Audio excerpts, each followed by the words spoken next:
Hai, assalamualaikum warahmatullahi wabarakatuh. Kembali lagi bersamaku Devi di channel Devi Fauzia yang akan selalu membahas seputar pengalamanku selama aku terkena GERD dan psikosomatik. Alhamdulillah hari ini hari pertama puasa. Semoga kita yang sedang mengalami gangguan pencernaan dan gangguan kecemasan yang berlebih bisa juga menjalankan puasa dengan full tanpa hambatan dengan lancar. Jadi karena memang sekarang di bulan Ramadan lambung kita dilatih untuk eh, pola makannya seperti orang-orang yang normal. Jadi jangan diperburuk dengan memikirkan hal-hal atau mencemaskan hal-hal yang bisa memicu asam lambung kita naik, teman-teman. Jadi terima kasih aku ucapkan kepada kalian semua yang telah subscribe channelku, yang telah like serta komen di kolom komentar. Aku ucapkan selamat datang kepada para pendatang baru yang baru gabung di channelku. Setiap pertanyaan-pertanyaan kalian, insya Allah aku sudah bagikan videonya. Jadi silahkan di scroll ke bawah. Semoga bermanfaat untuk kalian semua. Terima kasih yang udah selalu sharing di kolom komentar, sekedar berbagi pengalaman atau ada yang termotivasi untuk sembuh. Dan itu memang tujuanku membuat video ini agar kita semua bisa lebih semangat lagi untuk sembuh, karena memang yang bisa menyembuhkan kita adalah diri kita sendiri, bukan obat lambung atau obat dari psikiater, karena fungsi mereka hanya membantu memulihkan. Tapi obat yang paling manjur adalah semangat dari kita sendiri agar kita bisa terlepas dari yang namanya anxiety disorder, kecemasan yang berlebih. Meskipun aku tahu, aku sadar, aku paham kalau kita tidak bisa dengan mudah mengontrol rasa cemas dan rasa takut yang datang ke kita, karena memang aku dulu juga harus berjuang melewati itu semua. Aku yang dulu mencemaskan sesuatu hal yang sebenarnya tidak perlu aku cemaskan, karena pada dasarnya semua yang aku cemaskan, semua yang aku takutkan itu alhamdulillah tidak terjadi. Jadi benar-benar sekali lagi, ini hanya permainan pikiran kita, ini hanya penyakit pikiran kita, gangguan dari pikiran kita sendiri. Jadi untuk menyembuhkannya memang kita harus bisa mengatur lagi pola pikir kita agar tidak terlalu cemas, agar tidak terlalu takut dan memikirkan sesuatu secara berlebihan sehingga banyak sensasi fisik yang kita rasakan. Salah satunya adalah bisa menyebabkan naiknya asam lambung kita karena memang terlalu cemas dan terlalu takut, teman-teman. Ngomong-ngomong masalah cemas dan takut, sebenarnya bukan hanya kita yang mengalami itu semua, tapi semua orang pasti mengalami yang namanya cemas dan takut. Misalnya kita lagi jalan malam-malam, pasti kita ada rasa cemas, ada rasa was-was, ada rasa takut. Kita yang banyak pekerjaan yang belum selesai, pasti kita merasa cemas. Kita ingin pekerjaan kita cepat selesai gitu ya, tapi kita dengan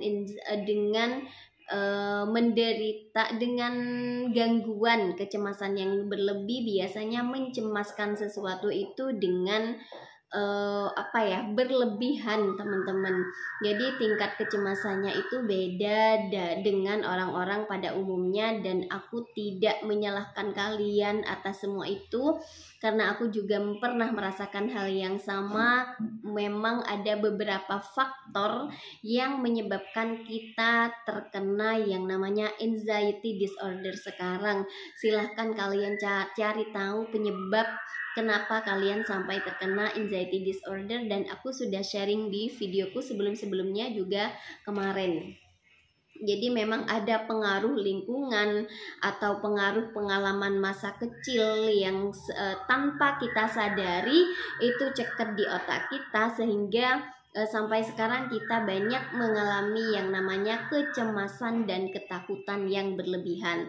Tapi di sini aku ada beberapa cara yang mungkin bisa menghilangkan rasa cemas dan rasa takut kalian ketika panic attack-nya datang. dengan butuh beberapa waktu saja teman-teman. Jadi ada beberapa hal yang aku terapkan dulu ketika serangan panik dan serangan cemasnya muncul di aku melakukan hal-hal ini. Yang pertama adalah aku dulu ketika terkena serangan panik, ketika aku malam-malam, ketika tidur malam, lalu aku terbangun dan serangan paniknya datang, aku dulu langsung menenangkan pikiranku, langsung menenangkan pikiran. Jadi aku biasanya bangun dari tidurku, aku tenangkan pikiranku, aku pejamkan mata, lalu melatih pernafasan. Aku bernafas dalam-dalam, lalu aku keluarkan dari mulut perlahan-lahan, dan itu aku lakukan berkali-kali. Biasanya aku sambil memegang dada sama perutku, sambil melatih pernafasan, aku memegang dada sama perutku, aku ambil nafas dalam-dalam lewat hidung, aku keluarkan dari mulut secara perlahan-lahan, sambil di sini aku membayangkan hal-hal yang mau aku lakukan, hal-hal yang menyenangkan yang mau aku lakukan teman-teman. Misalnya sambil bernafas dalam-dalam, aku sambil membayangkan kalau aku sedang pulang ke rumah orang tuaku. Di sana aku bercerita dengan mereka, di sana aku ketemu dengan banyak saudaraku gitu ya. Biasanya seketika ketika kita sudah melakukan itu berkali-kali, insya Allah rasa cemas dan rasa paniknya segera menghilang teman-teman. Tapi beda kalau ketika kalian terkena serangan cemas dan serangan panik, lalu kalian terus rebahan, itu terus difikirkan, itu terus dirasa-rasakan, mungkin itu yang menyebabkan kalian akan semakin terpuruk. Jadi ya, cara yang pertama adalah dengan cara menenangkan pikiran kita. Nah, selanjutnya aku biasanya setelah mereda, aku langsung memikirkan hal-hal positif yang mau aku pikirkan teman-teman. Memikirkan hal-hal positif. Setelah aku mereda, aku memikirkan hal-hal positif agar cemas dan paniknya tidak datang lagi. Aku memikirkan hal-hal positif. Aku meyakinkan diriku kalau ini serangan cemas ini hanya sementara, ini tidak akan menetap di pikiranku. Sebenarnya aku sedang baik-baik saja, tidak ada satupun sensasi yang bisa merubah tubuhku, yang mengganggu atau berdampak buruk ke tubuhku. Aku selalu gitu teman-teman. Dengan aku yakinkan diriku kalau aku ini memang sedang baik-baik saja.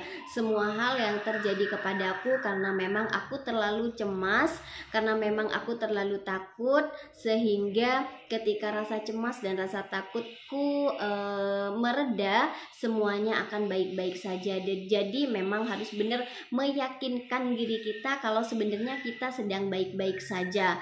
Kita tidak usah kita jangan mau dikontrol oleh pikiran buruk atau rasa cemas. Kita harus bisa berdamai dengan itu semua dengan cara mengalihkannya lewat pikiran-pikiran positif. Kita ini sehat, apapun yang sedang kita rasakan ini hanya sementara, dan secepatnya insya Allah tubuhku akan pulih seperti sedia kala. Jadi itu cara yang kedua teman-teman. Cara selanjutnya adalah dengan cara, memang ini sering aku ulang-ulang, kenali pemicu kalian cemas. Coba sekarang kalian bayangkan apa sih yang sebenarnya yang kalian cemaskan saat ini nih apa? Yang kalian takutkan saat ini apa?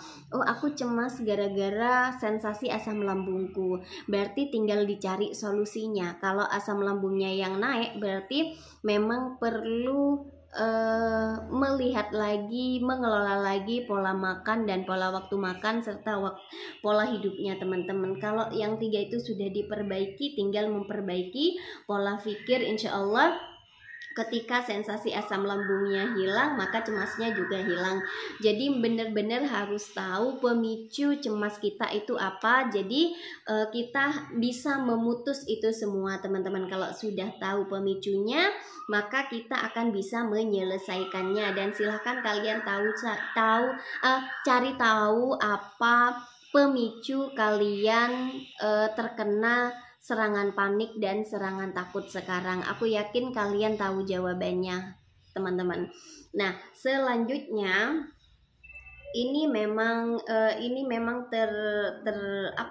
terdengar sepele, tapi ini cukup membantu. Sharing dengan orang lain yang kita anggap nyaman dibuat teman sharing.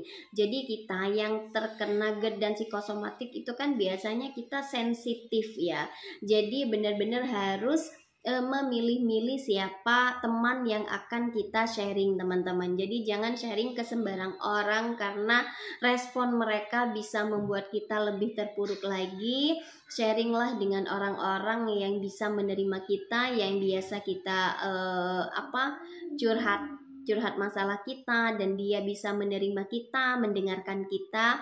Paling tidak meskipun mereka tidak memberi solusi kepada kita, tetapi dengan kita didengarkan, dengan kita dipercaya, dengan kita didengarkan saja, kita sudah merasa diri kita lebih tenang lagi, lebih baik lagi dari sebelumnya, meskipun dia tidak memberikan solusi. Apalagi teman yang kita ceritakan itu bisa memberikan solusi kepada kita. Nah, makanya aku sering bilang ke kalian, silahkan sharing apapun masalah kalian di kolom komentar. Paling tidak semua unek-unek kalian bisa keluarkan, teman-teman. Jadi itu memang bermanfaat sekali ya, ketika kita sedang cemas, kita sharing apa kecemasan kita, apa yang terjadi kepada kita, kepada orang yang benar-benar kita percaya, entah keluarga dekat, entah teman dekat, sehingga kita merasa kalau kita didengar, kita merasa kita ini disayang. Sehingga kalau kita sudah merasa seperti itu, insya Allah kita tidak akan terlalu panik dan terlalu cemas lagi, teman-teman. Nah, selanjutnya adalah menyegarkan pikiran. Kalau misalnya serangan cemasnya datang nih di sore hari, biasanya serangan cemasnya datangnya di sore hari menjelang asar, ketika kita tidak, rasanya dari pagi kita tidak salah makan, kita tidak memikirkan apa-apa gitu ya. Kalau sudah seperti itu, biasanya menyegarkan pikiran adalah salah satu cara yang cukup baik, yang cukup bekerja, teman-teman. Contohnya misalnya ketika kita sedang mengalami serangan panik, jangan bawa tubuh kita rebahan saja, akhirnya banyak pikiran-pikiran negatif yang datang sehingga kita cemas dan overthinking. Maka sebaiknya kita menyegarkan pikiran dengan mungkin keluar rumah, jogging, jalan-jalan santai. Kalau yang kalian lagi lemes bisa hanya 10 menit. Pokoknya kalian berkeringat. Dengan berkeringat itu cemasnya biasanya terkeluarkan, teman-teman. Jadi kalau sudah cemasnya bisa dikendalikan, insya Allah semua sensasinya itu tidak akan memperburuk sensasi yang datang pada diri kita. Jadi itu beberapa cara yang aku lakukan dulu ketika aku terkena serangan panik atau serangan cemas di waktu-waktu tertentu, teman-teman. Jadi sekian video dariku hari ini, semoga bermanfaat untuk kalian semua. Semoga ibadah puasa kita diterima oleh Allah Subhanahu wa taala dan dilancarkan semuanya. Terima kasih. Wassalamualaikum warahmatullahi wabarakatuh.